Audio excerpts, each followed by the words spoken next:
Here's a powerful truth that often gets overlooked when we talk about transformation and personal growth. You can change someone who doesn't want to change. This might sound counterintuitive at first, even impossible. After all, how do you move someone who's dug in their heels, who insists they're fine just as they are, who resists every suggestion, who deflects every intervention with a yeah, but, or that won't work for me?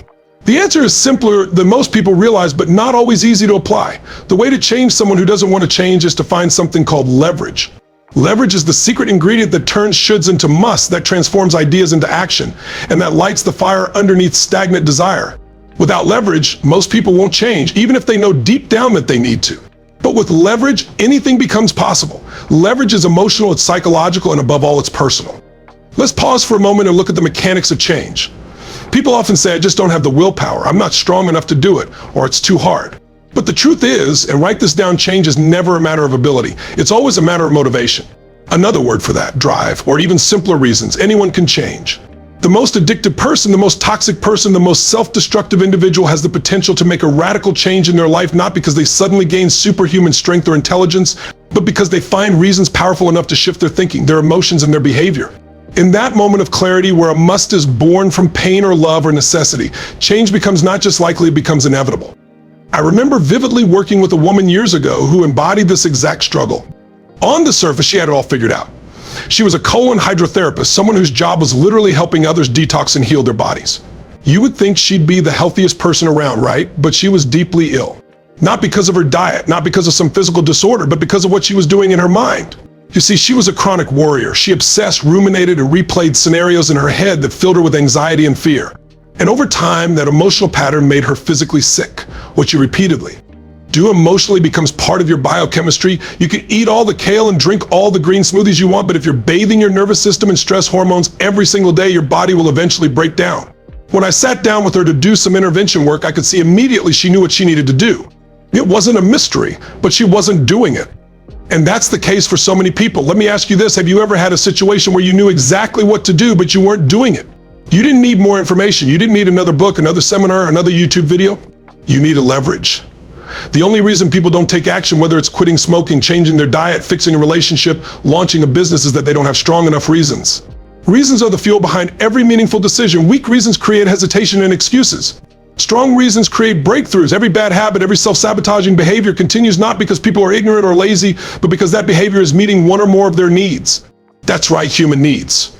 In psychology, we talk about 6 human needs: certainty, variety, significance, connection, growth, and contribution. Here's what most people don't realize: these needs can be met in positive or negative ways. Smoking, for example, gives certainty to someone who's anxious. It becomes a reliable pattern. Drinking excessively may provide variety and escape for someone bored or stuck. Gossiping may make someone feel significant. Even illness can be a strategy to meet the need for connection. Think about how people rally around someone who's sick, giving them attention and love. So when someone continues to do something they say they want to change, it's because that thing, however destructive, meets at least one or more of their emotional needs. The desire to change isn't strong enough to overpower the current strategy that works for them on a psychological level. That's where leverage comes in. To create real change, deep, lasting, breakthrough level change, you have to tip the scales. You have to associate enough pain with the old behavior and enough pleasure with the new one. You need to make the status quo unbearable and the alternative irresistible. It's not just about logic, it's about emotional intensity. That's what drives people. Pain and pleasure are the 2 forces that control every decision you make. Most people will do more to avoid pain than to gain pleasure. So if you want to make a change or help someone else make one, you've got to sum up and feel that not changing will cost them too much. You've got to help them feel it at the gut level. You must make them realize, if I don't change, I lose everything. Let's go back to that woman I was helping. She knew she needed to shift her emotional patterns. But her reasons weren't compelling enough. She hadn't connected massive pain to staying in her patterns. So I asked her questions that helped bring that pain to the surface, not to hurt her, but to wake her up. I asked her to envision her future 5 years down the line if nothing changed. What would her life look like? What would her health be like? Who would she disappoint? What dreams would die? That's when she began to cry, not from sadness, but from clarity. She saw the truth. She saw that not changing meant losing her vitality, her purpose, her ability to help others. She realized that unless she shifted her mindset, she was heading toward a life of regret. That pain became her leverage. It turned the shit into a must. That's when real change began. Here's the key lesson: transformation happens the moment something becomes non-negotiable. If it's optional, if it's a nice idea, if it's a someday plan, it won't happen. But when it becomes a must, when your reasons are so emotionally compelling that they light a fire inside you, change becomes automatic. You'll no longer be pushing yourself. You'll be pulled by a vision, driven by necessity. That's the power of leverage. That's the force that changes people who don't want to change. And this doesn't just apply to individuals. This applies to relationships, to teams, to businesses, to entire cultures. Every leader, every coach, every teacher needs to understand leverage. You can't force people to grow, but you can awaken their desire to. You can help them find meaning in what they do. You can help them attach new emotions to old patterns. You can help them discover that the pain of staying the same is far greater than the pain of stepping into the unknown. Think of your own life. Where are you stuck? Where are you saying, I know I should, but still not acting? Maybe it's a health goal, a financial step, a tough conversation you need to have. Ask yourself, what need is being met by not changing, and what pain am I avoiding? Then flip it, what would changing give me? Who would benefit?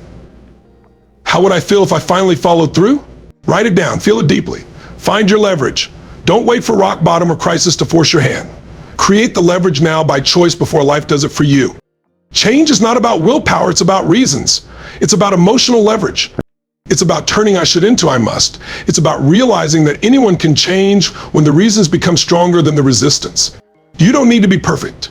You don't need to have it all figured out, but you do need to get honest about what's driving you and what's holding you back. Because once you do, the power to change, to radically transform is already within you. There's something extraordinary and yet incredibly frustrating about human behavior when it comes to change. Have you ever asked yourself, why do people keep doing things they know are harming them? Whether it's smoking, procrastinating, staying in toxic relationships, eating poorly, or repeating negative thought patterns, most people know exactly what they should be doing, yet they just don't do it. It's not because they're stupid. It's not because they're lazy. It's because they don't yet have enough leverage, specifically the right kind of emotional pain linked to their current behavior. You see, pain is a powerful motivator, but only when it's felt fully, clearly, and across all time dimensions, the past, the present, and the future. If there's even one escape route, one justification, one fantasy loophole, people will take it and avoid change. Because change, no matter how good it may be, often feels threatening at first.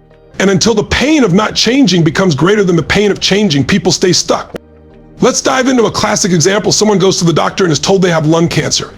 The doctor, with years of clinical expertise, looks them in the eye and says, if you don't stop smoking immediately, you are going to die. Now, logically, this is about as serious as it gets. The consequences are laid out. You'd think this would be more than enough leverage to change. But what do many people do? They keep smoking. Why? Because human beings don't change based on logic alone.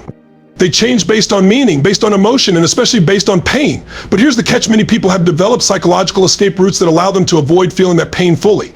In other words, they deflect the leverage. They say things like, well, my grandfather smoked until he was 102, or who really knows the future?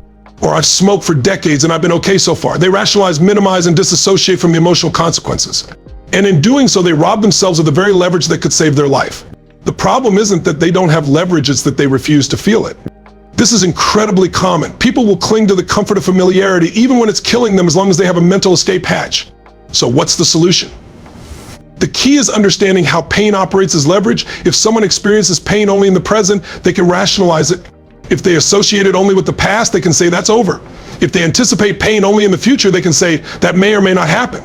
But when you link pain to the past, the present, and the future all at once, there is no escape. The brain says this is intolerable. I have to get out. I have to change now. That's when people make real decisions. That's when transformation happens, because the only way to change becomes through the pain, not around it. We've all had moments like this. Think back to a relationship you were in, a friendship, a romantic relationship, a business partnership that just wasn't right. You put up with things, you rationalized, you gave it time, but eventually you hit a moment where you said, that's it, I'm done. Not in a month, not next week. I'm done now. That moment didn't come just because something new happened. It came because you finally felt the cumulative pain of the past, the frustration of the present, and the bleakness of the future all at once. And in that moment, there was no turning back. That's real leverage. That's when change isn't a negotiation, it's a must. If there's something in your life that you know needs to change but hasn't, it's because you haven't yet found or used enough leverage. Period. You may know it needs to change. You may have thought about changing. You may have talked about it. But until the emotional pain of not changing overwhelms your internal resistance, nothing happens.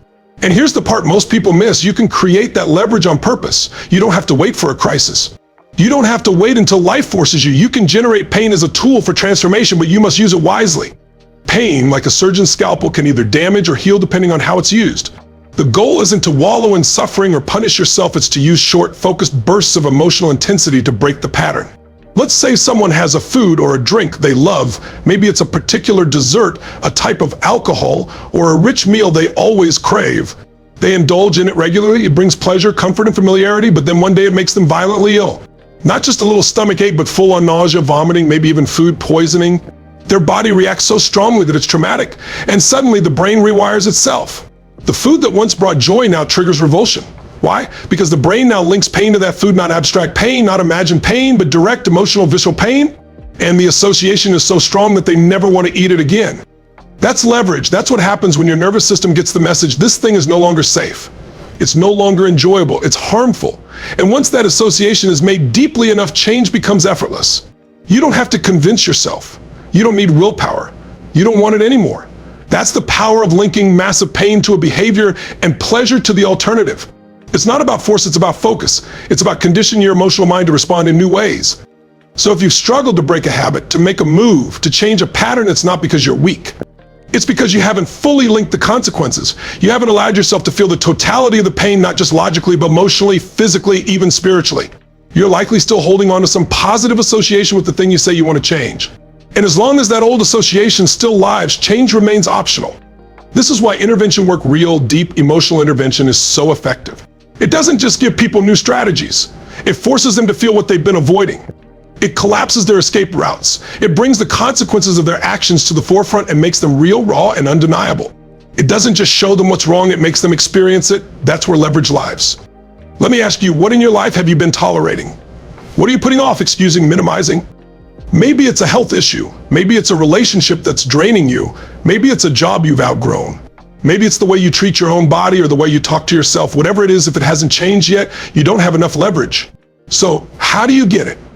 You get leverage by asking better questions. Ask yourself, what is this costing me right now? How is this making me feel about myself? What does this say to my family, my kids, my future, that I keep allowing this? If I don't change, where will I be 1 year from now, 5 years, 10 years? And don't answer intellectually. Sit with it, feel it.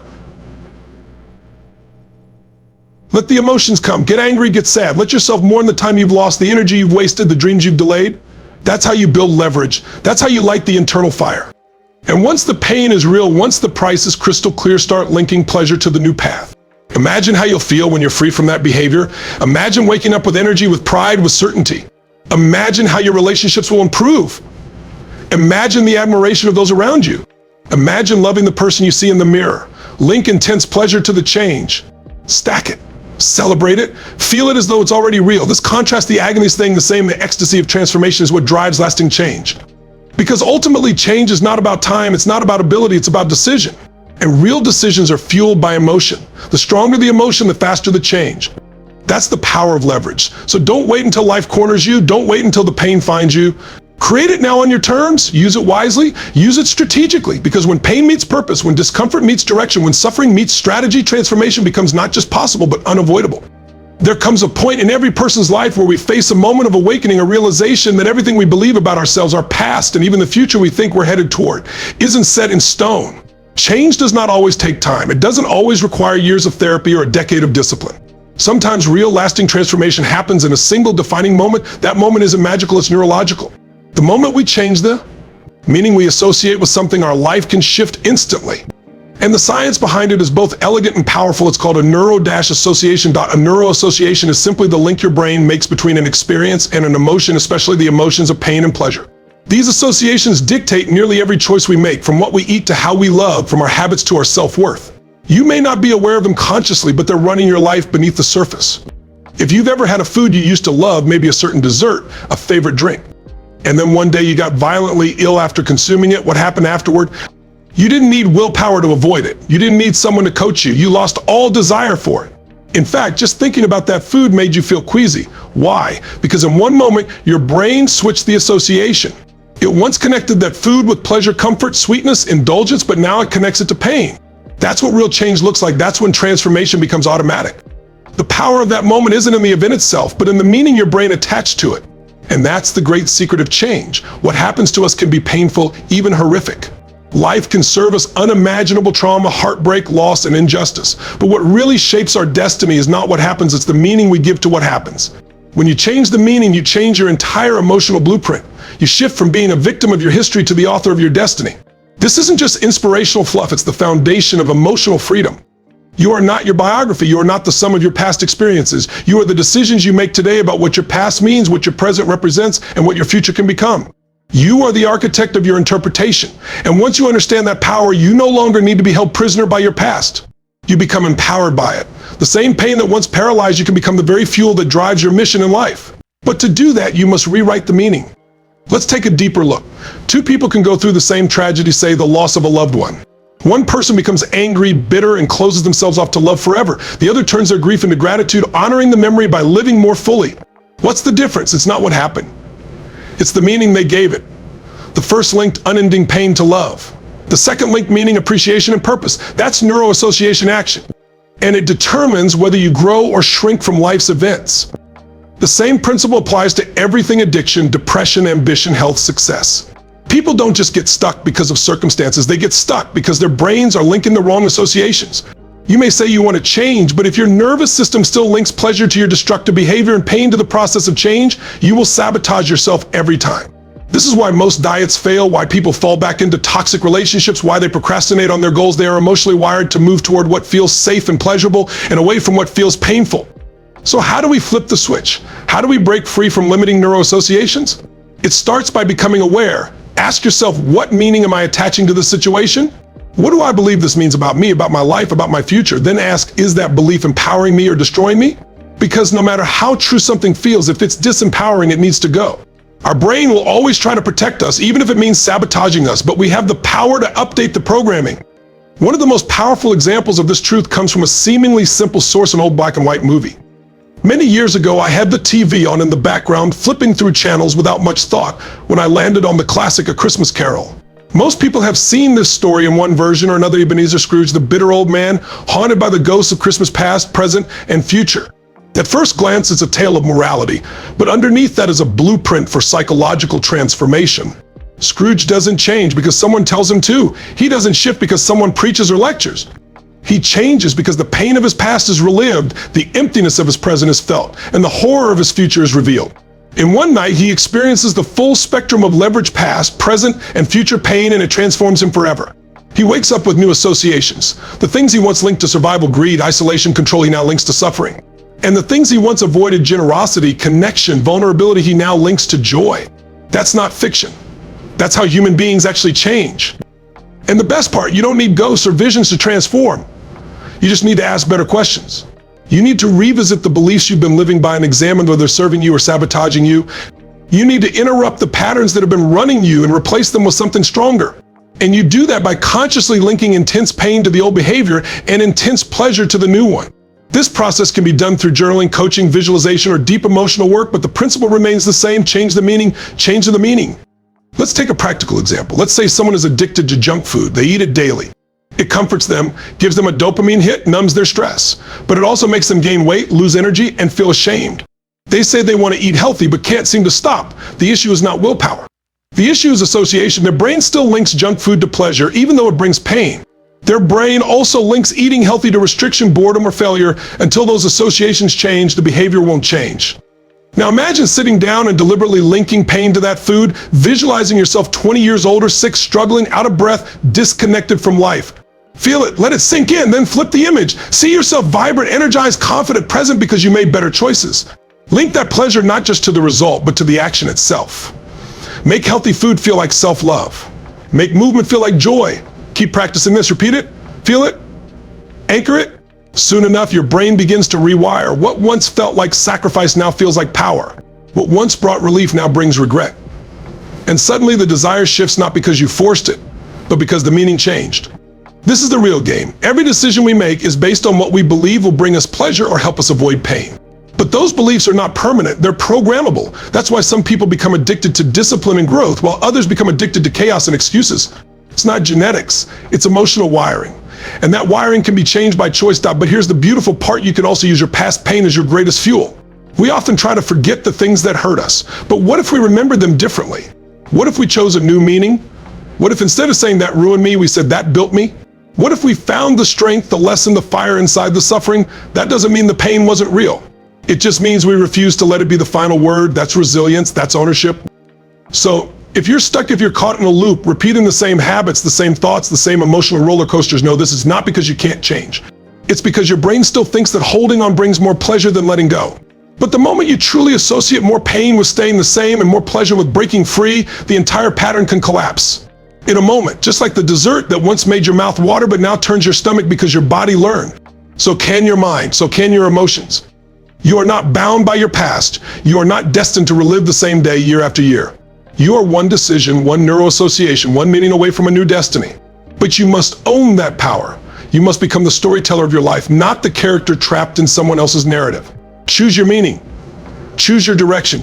Because at the end of the day, that's what shapes your future. Not your history, your habits, but the meaning you decide to give to them and what you're going to do about it now. There are stories that entertain us, stories that educate us, and then there are stories that awaken us. One such story familiar to many but often underestimated in its depth is Charles Dickens' classic tale, A Christmas Carol.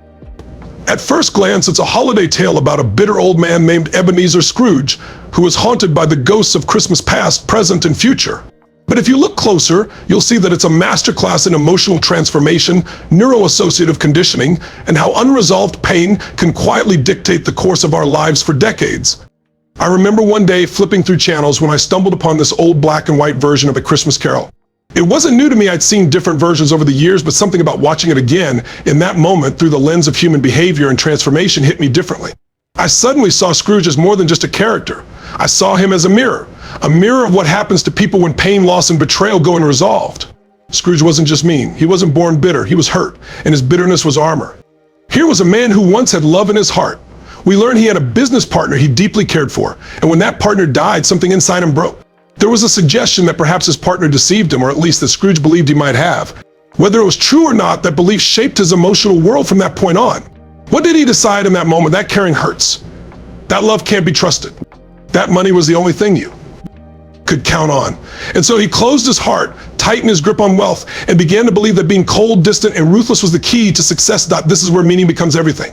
Because life is not just what happens to us, it's what we decide it means. And based on those meanings, we form beliefs. Those beliefs create habits, and those habits create our destiny. Scrooge's transformation was not about Christmas spirit or holiday cheer. It was about unpacking the meaning he had attached to events from his past. The ghosts didn't teach him anything new. They simply helped him re-experience old memories with new eyes. The ghost of Christmas past showed him the moments where joy existed, where he was once warm and human and capable of deep love. But it also revealed the moments where he felt betrayed, abandoned, and wounded. The ghost of Christmas present showed him how his current beliefs had created isolation, fear, and loneliness even though he had wealth. And the ghost of Christmas future showed him where it was all going, a death with no mourners, a legacy of bitterness, and a life completely unlived. In the real world, we go through the same pattern. You fall in love.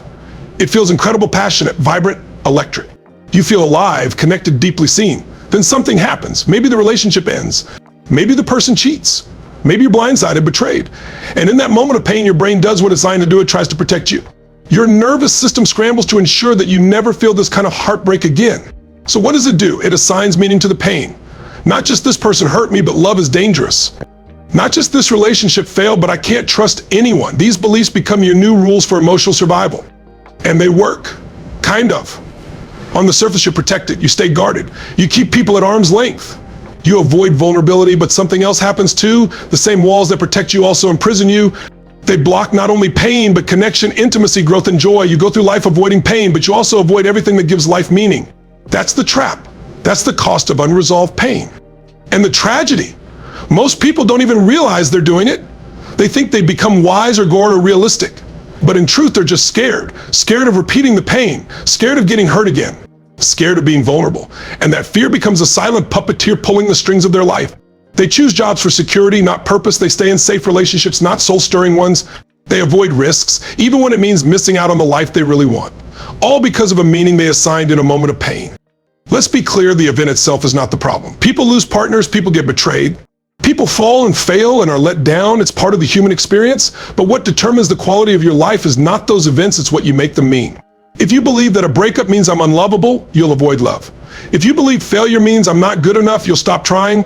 If you believe rejection means people always leave, you'll never let them fully in. And these beliefs will shape everything, your career, your health, your happiness. So how do we change? The first step is awareness. Just like Scrooge had to relive his past, we need to revisit our own emotional turning points. We need to go back to the moments that hurt us, not to suffer again, but to reclaim power. Ask yourself, what meanings did I create when I was hurting? What did I decide was true about myself, about others, or about the world when I was in pain? Write them down. Get brutally honest, because those beliefs are still driving your behavior. Then comes the second step. Challenge the meaning. Is it really true that love always ends in pain? Is it really true that success requires isolation? Is it really true that trusting people leads to betrayal? Or is it possible that those were protective meanings your brain created to survive, but they're not serving you anymore? It's okay to admit that your old beliefs helped you cope, but now it's time to choose new ones that help you thrive. And the final step, assign a new meaning. One that empowers you, one that frees you, one that helps you grow. Maybe instead of saying that relationship broke me, you say that relationship taught me what I deserve. Maybe instead of I can't trust anyone, it becomes I've learned to trust myself first. Maybe instead of being tough makes me successful, the truth is authenticity and love make me whole. These new meanings don't erase the pain, they reframe it. They give it purpose. They transform it from trauma into triumph. And here's the truth. The most successful, joyful, and fulfilled people aren't those who avoided pain. They're the ones who faced it, felt it, and assigned meaning that made them stronger. They used their heartbreak to fuel deeper love. They used failure to fuel unstoppable drive. They used betrayal to build deeper discernment and self-respect. They didn't let pain define them. They let it refine them. You can do the same right now, today. You may not be able to change your past, but you can change what it means. You can choose to stop telling the same disempowering story. You can rewrite your narrative from victim to victor, from abandoned to awakened, from guarded to growing. And when you do, the walls around your heart will start to come down. You'll feel things again, deeply. Yes, that means risking pain, but it also means experiencing joy, intimacy, connection, passion, the very things that make life worth living. Just like Scrooge, you don't need a lifetime to change. You need a moment of honesty, a moment of courage, a moment where you say the pain ends here and the new meaning begins now, because at the core of all change is a simple truth: change the meaning and you change your life. There is a quiet war that wages in the minds of millions every single day. It isn't fought with bullets or swords. It is fought with beliefs, some obvious, some hidden, and it determines everything: how we see the world, how we treat people, and more importantly, how we treat ourselves. The most powerful force in shaping your future is not your environment, your education, or even your past. It's the meaning you assign to your experiences. Meaning is everything. Change the meaning and you change your life. Let's be real. How many times in your life have you taken something painful, something confusing, something that didn't go the way you hoped, and made it worse than it actually was? Not because you're broken or weak, but because your brain did what it's hardwired to do: protect you. Our survival brain has evolved to make snap judgments, to generalize, to simplify, to distort reality in order to keep us from experiencing pain again. That instinct was useful in the wild, but in today's complex emotional world, it often becomes a prison. You get hurt in a relationship, and instead of saying that didn't work with this person, your brain says that's how men are, or that's how women are, or that's how Americans act, or that's how love works. You try a new business and it fails, and your brain whispers, see, you're not cut out for success. You open your heart and get rejected, and your subconscious mind declares, don't ever let people that close again. These are meanings, not facts. Meanings your brain made up to protect you, but those meanings come with a cost. Because every belief you hold acts like a wall. You put a wall up to avoid pain, but you also end up blocking out joy. You block out growth, you block out connection, and soon you're not living, you're just surviving. Let's break this down scientifically. Every experience we go through creates an association in the nervous system, either pleasure or pain. That's called a neuroassociation. Something feels good, our brain links pleasure to it and moves toward it. If something hurts, our brain links pain and moves away. But the critical factor is what we link pain and pleasure to, and that depends not on the experience itself, but on the meaning we assign to it. The same event could happen to two people, and one becomes stronger while the other becomes more guarded. Not because of the event, but because of the story they told themselves afterward. Nowhere is this more clearly demonstrated than in Charles Dickens' classic tale, A Christmas Carol. We all know the story. Ebenezer Scrooge, a cold, bitter man obsessed with money and devoid of compassion, is visited by three ghosts on Christmas Eve. But let's go beyond the holiday cheer for a moment. Let's study this story as a blueprint for human transformation. Scrooge wasn't born heartless. He became that way because of pain. Early in his life, we see that he had a partner he deeply cared about. There's a suggestion that this partner might have deceived him, or maybe Scrooge believed he did. Either way, when that man died, something inside Scrooge changed. He didn't want to feel that loss again. So what did he do? He assigned meaning. He decided that caring makes you weak. That love leads to pain. That money is the only thing you can control. That success comes from being hard and cold. And once he made those decisions, those meanings became beliefs. Those beliefs shaped his behavior. And over time, those behaviors became his personality. But here's the deeper insight. Scrooge thought his meanness made him successful. That's what we all do, isn't it? We go through life doing things, coping mechanisms, patterns, emotional habits, and we think they're working. We think the reason we've survived is because we're guarded, or perfectionists, or always in control. We associate safety and success with these behaviors and never question whether they're truly serving us anymore. And then, just like Scrooge, life presents us with a mirror. Sometimes it's a failed relationship, sometimes a health scare, sometimes it's a quiet, lingering emptiness we can't explain. That mirror doesn't lie. It shows us what we become, not to punish us, but to give us a choice. To change. I end the story. The ghosts of Christmas past, present, and future serve as powerful metaphors. They represent what I call leverage try. This is the strategy of transformation through emotional leverage from 3 time frames. Pain of the past. The ghost of Christmas past makes Scrooge relive the experiences that shaped his current beliefs. He's reminded of lost love, loneliness, and all the joy he once had but abandoned. This forces him to see how his decisions robbed him of happiness too. Pain of the present. The ghost of Christmas present shows him how others suffer because of him right now. The lies of the Cratchits, especially Tiny Tim, confront him with the consequences of his emotional coldness. He sees himself as others see him. 3. Pain of the future. The final ghost shows him where it all ends: death, an empty grave. No love, no legacy, just regret. By experiencing pain in all 3 time frames, Scrooge has no place to escape. There are no excuses left. No distortions, no distractions, only truth. That's when real transformation becomes inevitable. Because when the emotional walls close in, when the past, present, and future all scream the same message, change is no longer a should, it becomes a must. And how fast did he change? Not in a year, not over time. He changed in a heartbeat. Why? Because he finally had enough emotional leverage. His neuroassociation shifted. The pleasure he once linked to money and control turned into pain. The pain he once linked to love and vulnerability turned into potential joy. And that's what happens when you break your emotional pattern at the root. Let's bring this back to you. What beliefs are running your life right now without your permission? Maybe you've been hurt by someone and decided, I'm never going to be vulnerable again. That belief may protect you, but it also isolates you. Maybe you failed publicly and decided, I'm not good enough. That belief may keep you from risk, but it also keeps you small. Maybe you grew up in struggle and decided, I have to be in control at all times. That belief may give you structure, but it robs you of peace. The only way to create lasting change is to get brutally honest about the meanings you've created. Ask yourself, what do I believe about myself that might not be true? What belief am I holding on to because it used to protect me, but now it limits me? Then go further. Apply the leverage tried to yourself. What has this belief cost me in the past? Think of all the times it made you pull back, doubt yourself, or settle. What is it costing me right now? Who are you pushing away? What dreams are you delaying? What will it cost me in the future if I don't change it? Feel the weight of it. Don't avoid this pain. Use it. Pain is not the enemy. Avoiding pain is. When you face it, feel it, and associate it with the belief that no longer serves you, you create an opening for transformation. And don't stop there. Once you've linked pain to the old belief, you must link pleasure to the new one. Imagine the freedom of vulnerability, the power of authenticity, the joy of trust, the peace of letting go. Your nervous system needs to know not only that the old belief is painful, but that the new path is beautiful. Condition yourself daily, feel it in your body, speak it out loud, anchor it in your heart. Because this isn't just about fixing the past, it's about reclaiming your future. Like Scrooge, you can wake up tomorrow a new person. Not because the world changed, but because you did, because you finally understood the truth. You are not your past. You are not your pain. You are the meaning maker, the belief chooser, the author of your story. So what will you choose today? Will you keep believing that men always leave, or will you believe I am worthy of love? Will you keep telling yourself I can't succeed, or will you decide my failures are fuel for greatness? Will you keep generalizing, labeling, defending, and distorting, or will you see things clearly, own your power, and step forward? The choice is always yours. The ghosts don't need to visit. You already know the past. You can feel the present, and you can imagine the future. The walls are closing in not to trap you, but to free you. They're pushing you toward the only place you've ever belonged, your truth.